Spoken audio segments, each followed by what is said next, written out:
ఎక్కడికి పోతున్నావు అంటే నువ్వు మళ్ళీ ఎక్కడికి పోతున్నావు? పాత జీవితంలోనికే నువ్వు మరలా నువ్వు అక్కడికి పోతున్నావు. కాబట్టి నువ్వు వాటికి ఏమైపోయినావంటే వాటికి దాసులై ఉండకూర నేల. వాటికి నువ్వు ఎలా దాసులైపోతావు? నువ్వు ఇప్పుడు ఉండేది క్రీస్తులో కదా.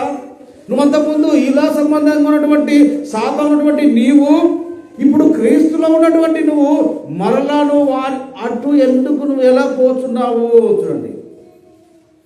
కాబట్టి మనము క్రీస్తులో ఉన్నంత మాత్రాన మనము ఏంటిదంట ఏదైనా చేయొచ్చు అంటే అది కుదరదు. నువ్వు అందుకే నువ్వు వెచ్చగానే ఉండాలంట. నువ్వు అటు లేకపోయినా అనుకో అది ఎవరికి ఉపయోగం లేదు, నీకు ఉపయోగం ఉండదు, సంఘానికి ఉపయోగం ఉండదు, ఇంట్లో ఉన్న వారికి ఉపయోగం ఉండదు. ఎందుకని?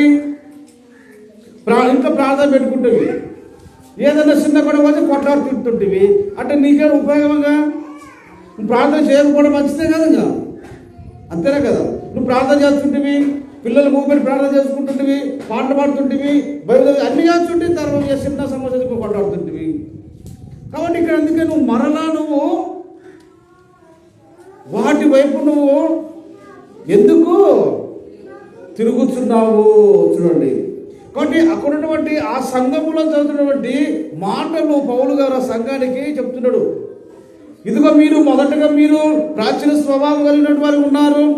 అయితే మీరు నవీన స్వభావం ధరించుకొని క్రీస్తున్నటువంటి మీరు మళ్ళీ పాత వైపుకే మీరు మళ్ళీ తిరుగుతున్నారు. తర్వాత